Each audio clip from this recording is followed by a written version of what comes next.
Quem trouxe o livro sagrado, abra comigo por gentileza, no Salmo de número 23. Vamos ler alguns versos que alicerçará a nossa rápida reflexão. Na versão que eu tenho está escrito assim: o Senhor é o meu pastor e nada me faltará. Deitar-me faz em verdes pastos, guia-me mansamente às águas tranquilas. Refrigera a minha alma, guia-me pelas veredas da justiça, por amor do teu nome. Ainda que eu andasse pelo vale da sombra da morte, não temeria mal algum, porque tu estás comigo. A tua vara e o teu cajado me consolam. Preparas uma mesa perante mim na presença de meus inimigos. Unge a minha cabeça com óleo, o meu cálice transborda. Certamente a bondade e a misericórdia me seguirão todos os dias da minha vida, e habitarei na casa do Senhor por longos dias. Eu quero pensar algumas lições deste salmo e refletir com os irmãos sobre o pastor, repita após mim, o pastor do Salmo 23. Não é difícil você entrar na casa de alguém e encontrar um quadro contendo esta poesia. Não é difícil você entrar numa oficina, entrar na sala de alguém e se deparar com um quadro com este conteúdo. Acredita-se que o Salmo 23 é o mais lido, o mais analisado, o mais estudado. O salmo conhecido das crianças, um salmo explorado, escrito pelo rei Davi. O nome de Davi consta na Bíblia mais de 1000 vezes. Davi foi um ícone, Davi foi um prodígio nos seus dias. Davi fora conhecido como espadachim de Israel pela sua habilidade com a espada. Davi empunhava uma espada e aquilo era sinônimo de vitória. Davi impunha respeito por onde passava. As pessoas olhavam para Davi e viam no seu rosto um grande guerreiro. Se não bastasse Davi, ele também tinha a sua elite, os seus combatentes, os seus guerreiros, homens habilidosos. Davi já era velho certa feita quando um gigante por nome Isbi-Benob investiu contra a sua vida. Ele não era mais o moço do Salmo 23. Davi não era o moço que venceu Golias. O tempo já havia deixado marcas profundas no seu físico, o vigor não era mais o mesmo. Uma batalha estoura contra os filisteus, e esse gigante, que acredita-se que era da linhagem de Golias, investe contra a sua vida. Quando Davi se retira para descansar, recobrar as suas forças, Isbi-Benob investe contra a sua vida, e um moço chamado Abisai entra em cena para livrar Davi das mãos daquele gigante. Uma palavra é dita: Davi, não sairás mais à peleja, para que não se apagues a lâmpada de Israel. Isso significa que toda a esperança política e espiritual, administrativa, repousava sobre Davi.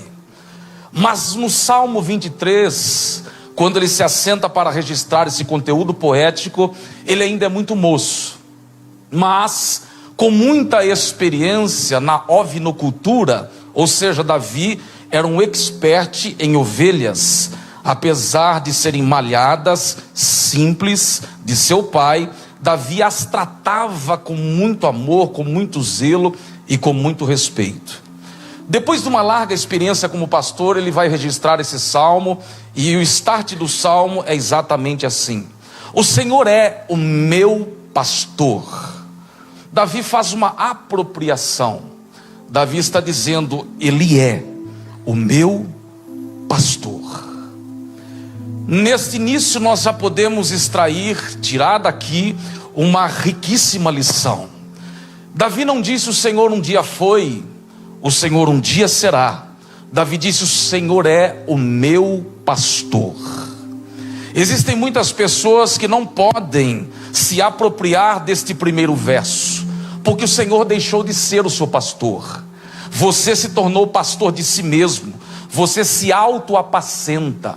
Muitas pessoas já deixaram de serem conduzidas, abriram mão da condução celestial, acreditam no seu potencial, nas suas habilidades e desprezam o supremo pastor. Não podem mais afirmar: o Senhor é o meu pastor. Eles podem até dizer: o Senhor foi, ou talvez um dia voltará a ser, mas o presente denuncia que o Senhor já não é mais o seu pastor. Mas Davi disse: o Senhor é o meu pastor. E o que isso nos ensina? Me diga. Eu vou te dizer: apesar de tudo, apesar de todos os embates que a vida tem nos apresentado, apesar de todas as notícias que você tem visto, tomado conhecimento, você desceu essa rampa, essas escadas, e pode dizer: o Senhor é o meu pastor. Eu dependo da sua bondade, eu dependo da sua graça. Eu não dou conta do recado sozinho, eu não tenho condições de desenvolver sem Ele. Ele é a razão do meu viver. Se você tem o Senhor como seu pastor, se você pode dizer o que disse Davi: o Senhor é o meu pastor, você tem motivos de sobra nessa noite para magnificar e exaltar aquele que vive e reina para todo sempre. Bendito seja Ele, aleluia. O Senhor é o meu pastor, glória a Deus. Ele avança na parte B do primeiro verso, ele vai dizer: e nada me faltará. Mas uma tradução mais apropriada é mais ou menos assim: pelo Senhor ser o meu pastor, de nada tenho falta. Por falta de atenção, por falta de cuidado, muita gente interpreta este primeiro verso de forma equivocada. Davi não está dizendo: o Senhor é o meu pastor e não faltará na minha despensa a comida do dia a dia. Não é essa a ideia que Davi está querendo compartilhar conosco. O texto está nos ensinando o seguinte: se o Senhor é o nosso pastor, absolutamente nada vai tomar o seu lugar. Davi está dizendo o seguinte: se o Senhor é o meu pastor, se Ele é a minha prioridade, o resto, o demais é secundário. Ele provê na minha vida a partir do momento que eu o tenho como prioridade. Então, se o Senhor é o teu pastor, o conselho que eu te dou nessa noite de quarta-feira é dormir, babar e roncar, porque a presença de Deus é suficiente e eficiente na nossa vida. O que mais nos importa nessa noite é a certeza que Deus está em nós e trabalha através de nós. A presença de Deus nesta casa basta. Bendito seja Ele para sempre, aleluia. Ele vai avançar na sua poesia dizendo no verso 2: deitar-me faz em verdes pastos, guia-me mansamente às águas tranquilas.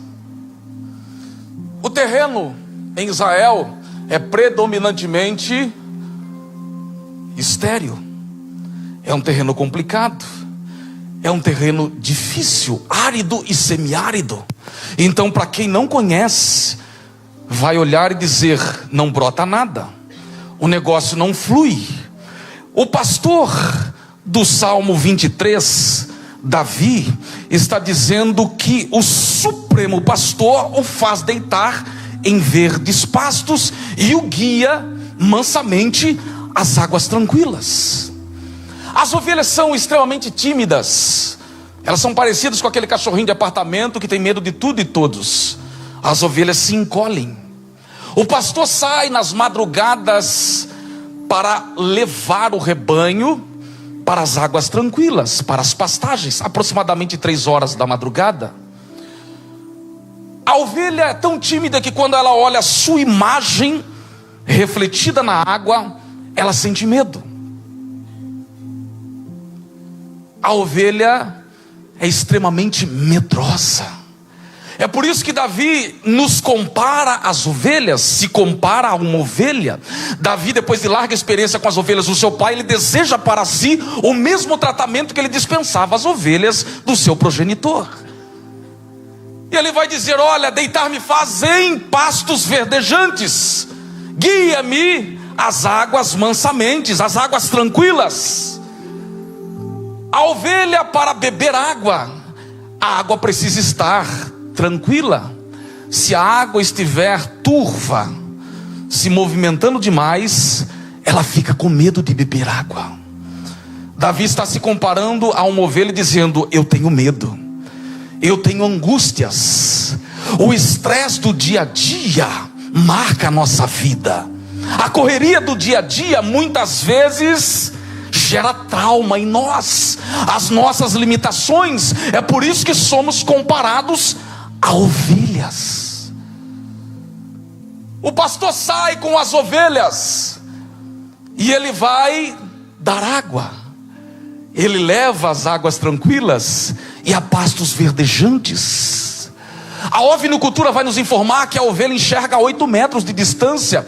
O que passar disso, a visão fica turva, embaçada.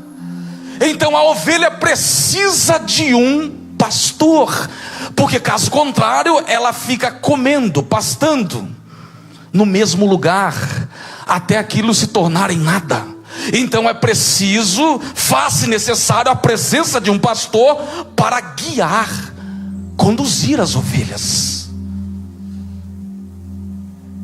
O que significa pastos verdejantes e águas tranquilas no nosso dia a dia? É simples a aplicação. Águas tranquilas fala do Espírito de Deus, que é comparado às águas. Pastos verdejantes fala da sua palavra. Para quem já caminhou um pouquinho nesse mundo tenebroso, sabe que a única coisa que esse mundo pode nos oferecer é capim seco. É uma falsa paz, é uma paz aparente. O príncipe da paz se ausenta, e aí o mundo oferece uma paz falsa, fake. Irmão, olhe bem para mim por gentileza. Você pode convencer qualquer um que longe de Jesus está bom, mas a mim é impossível enganar. Pastor, eu te engano também, mas o Deus que está nessa casa não pode ser enganado. Você pode até pousar que está bem, você pode até apostar que está bem, mas longe do Supremo Pastor, você tem uma água suja e capim seco, feno. O Senhor está te dizendo através dessa palavra: eu tenho pastos verdejantes para a sua vida, eu tenho a palavra para a tua vida. Se nós somos comparados à ovelha, a aplicação é simples: pastos verdejantes e águas tranquilas. Como é que a gente sobrevive em meio ao mundo tão caótico que é esse aqui, ó? É através da palavra. É através do Espírito Santo que pega esta palavra, imprime, tatua ela nos nossos corações. O mundo aí fora está querendo vender algo que tem muita gente comprando. Vender o que, pastor? Uma imagem, a ilusão, o capim seco, a falsa paz. E a pessoa, ela se comporta como se tudo estivesse bem, mas na verdade não está nada bem. A pessoa comendo capim aí fora e querendo vender uma imagem de tudo azul, quando na verdade está tudo preto, está tudo estranho, está tudo esquisito. Mas o Senhor permitiu você descer essas escadas para te lembrar que tem capim aqui, ó. Tem pastos verdejantes para a tua vida, tem águas tranquilas. Nós precisamos do Espírito Santo e da sua palavra. É assim que nós vamos sobreviver. Bendito seja Ele. Jesus disse: eu sou a porta, quem entrar por mim, quem entrar aqui vai encontrar pastagem. Eu sou o bom pastor, e o bom pastor dá vida pelas suas ovelhas. Parece que Davi estava enxergando a Cristo. Davi aponta para Cristo, porque ele mata urso, ele mata leão para proteger o rebanho do seu pai. E Jesus, sendo infinitamente maior que Davi, ele entrega a sua própria vida em prol das ovelhas que estão aqui hoje. Ele se entregou na cruz, olhando para a sua vida. Você não havia nascido, é lógico, mas ele já tinha derramado sangue na cruz, olhando para a tua vida, para a tua história. Nós estamos aqui por causa deste sacrifício. Se você recebe esta palavra, glorifique o nome dele. Tem pastos verdejantes para a tua vida, tem palavra de Deus para a sua vida. Bendito seja o Senhor.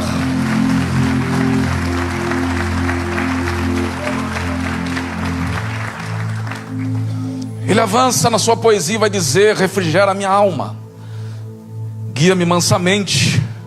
Refrigera a minha alma, guia-me pelas veredas da justiça, por amor do teu nome. O que vem a ser refrigério na alma? A alma fala de sentidos.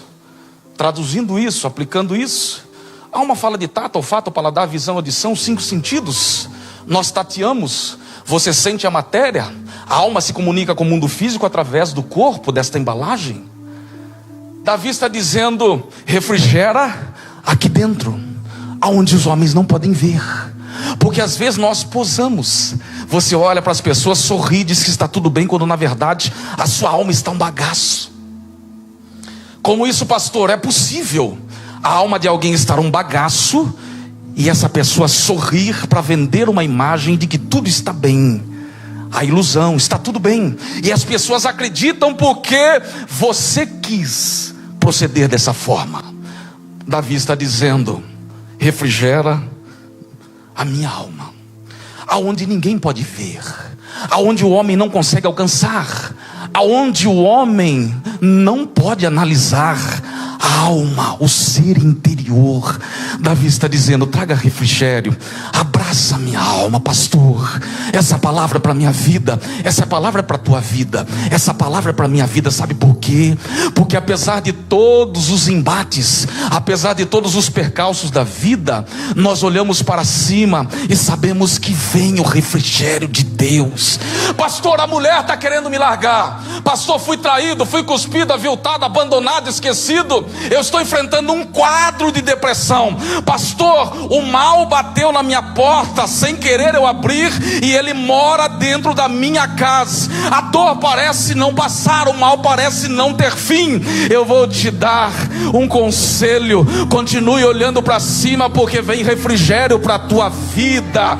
Pastor, o negócio está pior do que você possa imaginar. Você ainda não desceu à sepultura, porque ele tem refrigerado a tua alma. Tem alívio para a tua alma hoje. Essa palavra encontra guarida no teu ser interior e gera vida, te promove, te levanta. Receba esta palavra. Tem alívio de Deus para a sua vida esta noite. Bendito seja Ele. Ele vai avançar e dizer: refrigera a minha alma, guia-me pelas veredas da justiça, por amor do teu nome. Porque Davi insiste em guia-me? Porque ele mostra a sua dependência em Deus. Sabe por quê? Porque você não dá conta do recado. Sabe por que muita gente faliu e vai falir? Porque não depende mais da condução divina. Muita gente deixou de ter Deus como seu guia, como seu Senhor, e aí o negócio sucumbe, ladeira abaixo, e ele bota na conta do Senhor. O Senhor não olhou para mim. Mas na hora de fechar contrato, na hora de apertar a mão de alguém, ele não se lembrou, não trouxe à sua memória que é Deus quem guia. Quantos casamentos falidos, relacionamentos falidos, porque Deus não foi o seu guia.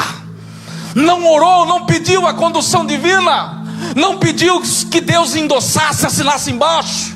Guia-me pelas veredas da justiça. Guia-me. Davi está dizendo: eu não posso ir sozinho. Quantas igrejas fecharam na pandemia? Por quê? Porque os homens acreditaram na sua própria visão. Davi está dizendo: guia-me. Se eu peço a Deus que me guie, significa que eu não posso me conduzir.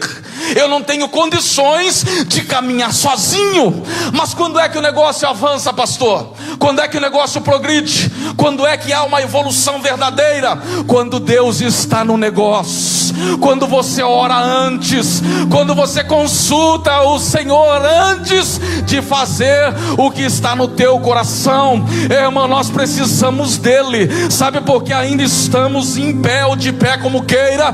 Por causa dele. É ele que tem nos guiado. Pastor, o negócio está caminhando. É ele que tem te guiado. Pastor, eu não fali. É ele que tem te guiado.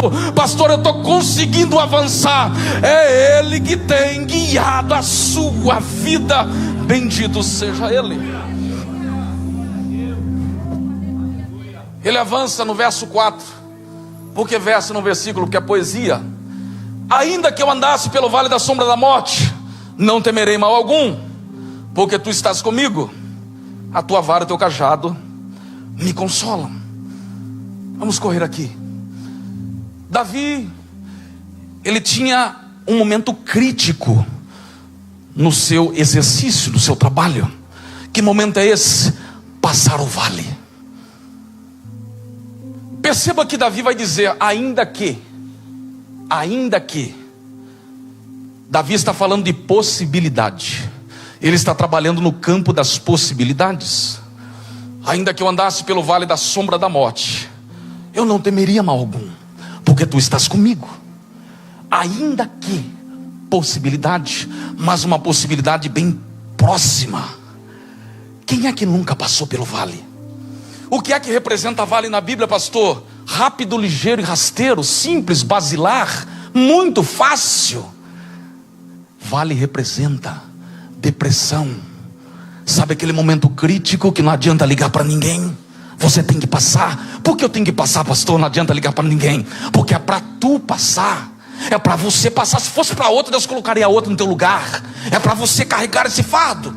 É para você aprender com tudo o que está acontecendo. Ainda que eu andasse pelo vale da sombra da morte. Davi sabia que no vale as ovelhas ficavam mais suscetíveis, mais vulneráveis aos lobos, às bestas feras, aos predadores. É nesse momento em que o pastor tem que estar por perto, porque as ovelhas percebem que é um momento delicado. A voz do pastor no momento do vale faz toda a diferença. Se elas não ficarem próximas do pastor, a chance de perecerem é enorme. O pastor tem dois instrumentos. Ele tem uma vara e ele tem um cajado. A vara que o pastor usa, ela tem mais ou menos, eu disse mais ou menos 80 centímetros. Qual é a função da vara aqui, do verso 4 do Salmo 23? É proteger as ovelhas dos predadores em questão. E é disciplinar as ovelhas. Olhe bem para mim aqui, entenda algo.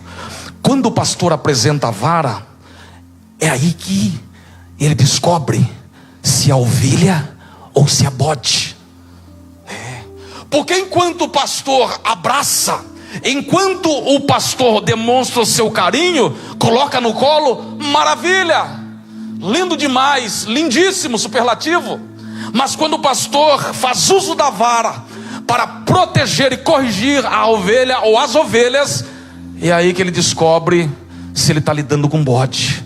Porque o bode, ele tem uma outra reação no momento da correção. Irmão, olhe bem para mim aqui, para o meu rostinho, para a ponta do meu nariz. Permaneça sendo ovelha. Quando você ouvir a voz do pastor e entender que a vara está sendo usada com responsabilidade e amor, se submeta para crescer. Porque tem muita gente deixando de ouvir a voz do pastor e apanhando mais que pandeiro no samba aí fora. Apanhando mais que saco no gato aí fora. Irmão, quando a vara vier, receba entendendo que Deus te ama, está usando alguém para isso. Ele não vai usar Miguel ou qualquer outro ser angelical para te disciplinar. Ele vai usar um outro comedor de arroz e feijão. É nesse momento que você tem que ter sensibilidade espiritual para crescer, para ouvir, para desenvolver, para ser maturo na fé. Mas o pastor usa um outro instrumento aqui de forma rápida. Ele usa o cajado mais ou menos 2 metros. A ponta é recurvada como a ponta de um guarda-chuva. E qual é a utilidade do cajado?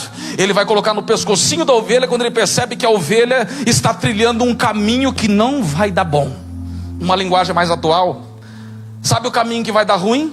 O pastor coloca o cajadinho no pescoço da ovelha e a recoloca, reinsere a ovelha no caminho correto. Aí é que você precisa se recordar que ela enxerga 8 metros de forma nítida. O que passar disso fica turvo, fica estranho. Mas qual é o benefício de passar pelo vale, pastor? Tem vara, tem cajado, não gostei muito dessa parte. Isso aqui não é casa de massagem, irmão. Isso aqui não é casa de massagem. Olhe bem para mim aqui. A igreja está cheia, a igreja evangélica está cheia de massagista. A gente precisa de João Batista. Olha para cá, aqui pro meu rostinho, ó. Como é que funciona o negócio? A pessoa quer primeiro o mel silvestre, depois o gafanhoto. Mas primeiro vem o gafanhoto e depois o mel silvestre. Com João o Batista era exatamente assim. Pastor, estou indo na IKEA Morumbi porque eu quero mel silvestre, eu quero doce, eu quero cacau show, irmão. Só que não é casa de massagem.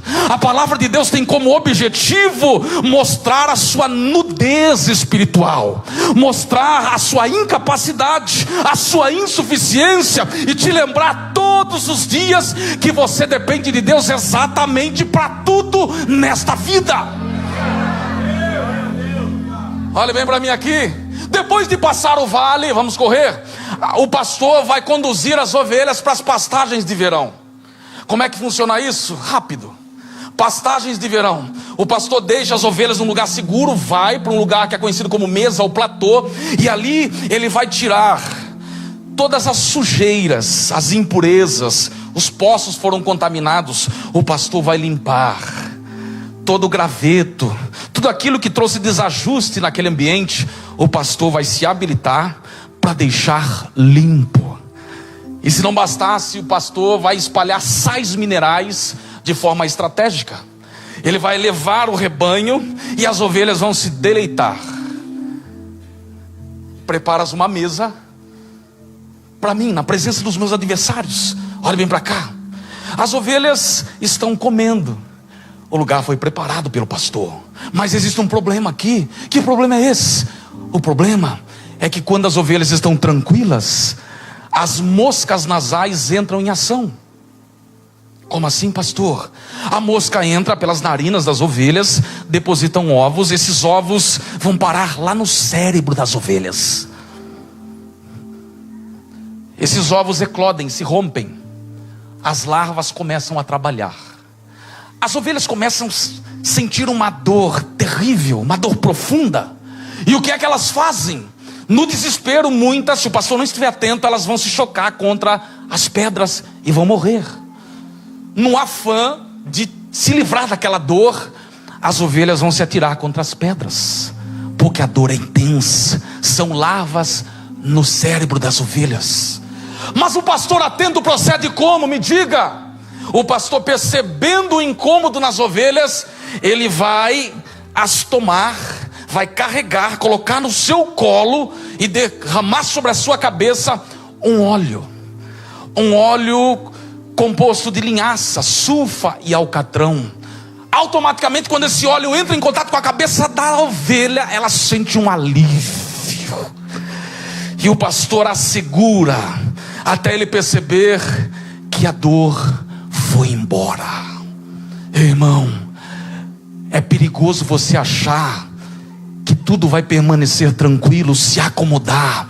Sabe quando o crente acha que porque ele está com dinheirinho na conta, comprou um carrinho male-male e o diabo descansou? Não, agora Miguel faz hora extra na minha vida. Meu Deus, se eu falar M, se sair M da minha boca, Miguel vem. Pastor, tá tranquilo, tá tudo lindo, tá nada, irmão.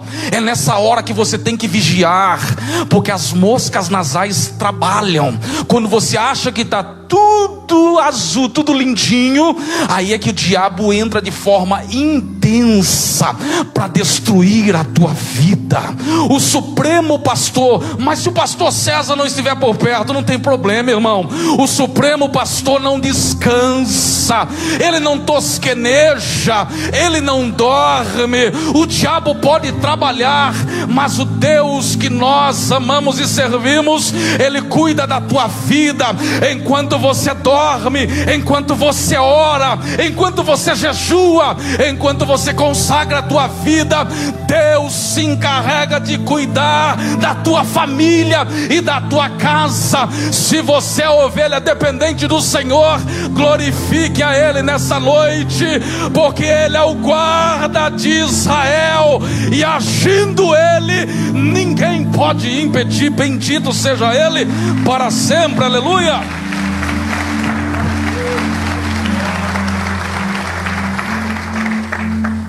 E vamos finalizar.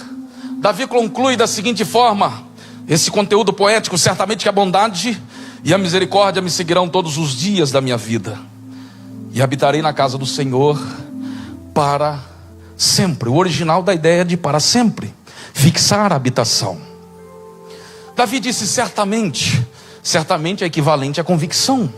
Certamente equivale a uma convicção aqui dentro, não apenas da boca para fora. Sabe quando você tem certeza na alma? Certamente a bondade e a misericórdia. Davi não fala aqui de uma bondade na linha horizontal. Que bondade é essa da linha horizontal? A bondade na linha horizontal é aquele favor que você de repente fez para alguém hoje. Ah, pastor, vi fulano passando fome, fui lá e paguei uma marmita. Ah, pastor, a água do cara tá para ser cortada, eu fui lá e pedi o Pix dele, fiz um depósito e o negócio foi resolvido. E você fica achando pavão do mundo evangélico, porque você pagou a água de alguém. E você diz: eu fui bondoso com o meu amigo. Não é essa a bondade, não. Porque essa bondade, ela é perecível, tem prazo de validade. Davi diz: não é essa bondade. Ele disse: certamente a bondade, linha vertical, e a misericórdia do Senhor.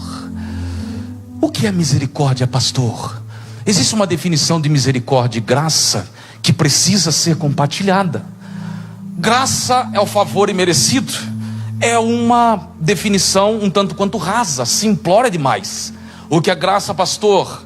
Graça é quando Deus nos trata da maneira que não deveríamos ser tratados. E o que é misericórdia, pastor? É quando Deus não nos trata da maneira que deveríamos ser tratados. Vou repetir porque de repente você está com o raciocínio lento. Graça é quando Deus nos trata da maneira que não deveríamos ser tratados. Misericórdia é quando Deus não nos trata da maneira que deveríamos ser tratados. Ou seja, traduzindo, você não merecia estar aqui. Você merecia o inferno. Não há nada de bom dentro de nós. Existe uma faceta da teologia que diz que o homem é depravado. Não existe nada de bom aí dentro. A sua propensão é para aquilo que não presta, para o mal. O homem pecou, a queda trouxe um prejuízo que você não pode calcular em hipótese nenhuma. Só a cruz mostrou o prejuízo do Éden. O prejuízo foi tão grande que Deus teve que enviar o seu próprio filho para morrer pela tua vida. Isso é misericórdia. Você deveria estar no inferno, perdido, condenado eternamente, mas Deus foi lá e mudou radicalmente o curso da sua vida. Irmão, não é meritocracia, nós nunca merecemos isso, você jamais vai merecer isso, mas Jesus Cristo se entregou por nós para mudar esse destino. Estávamos fadados à condenação eterna, mas a misericórdia do verso de número 6 em questão nos alcançou e mudou drasticamente a nossa vida. Ei, irmão, é a misericórdia, é a misericórdia, é a misericórdia, é a graça, é a bondade, hoje, pastor, eu falo 5 idiomas, sou poliglota, eu colocaria Paulo no chinelo. Meu irmão, é a misericórdia. Aqui dentro você é ovelha, é a misericórdia. Não há nada dentro de nós que faça com que mereçamos isso. É a misericórdia que faz com que você respire de graça nesta terra, que faz com que você acorde todas as manhãs e vá lutar contra tudo aquilo que o diabo coloca à sua frente. É a misericórdia. Bendito seja Ele. É a misericórdia.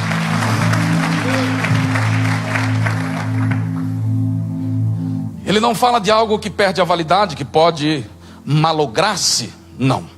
Ele não fala de algo perecível. Ele não fala de algo que tem data de validade. Não. Ele fala de algo que vai o acompanhar. E ele vai finalizar dizendo: e habitarei na casa do Senhor para sempre, ou por longos dias. Mas a ideia do poeta é fixar morada, habitar na casa do Senhor. Irmão, existe um sistema, existe uma estrutura preparada para tentar a todo custo nos provar que é possível viver bem longe da casa do Senhor. Existe um negócio de desigrejados hoje que cresce assustadoramente. O desigrejado é um membro que vai necrosar a curto prazo, porque o membro só funciona ligado a outros membros. Isso é corpo. Fora disso é gambiarra. O modelo bíblico é um corpo funcional, um corpo espiritual, um corpo ativo, um corpo produtivo. E se eu estiver ligado nesse corpo como igreja, aí então eu sou realizado e estou caminhando nos moldes da palavra. Não existe absolutamente nada que o homem possa fazer.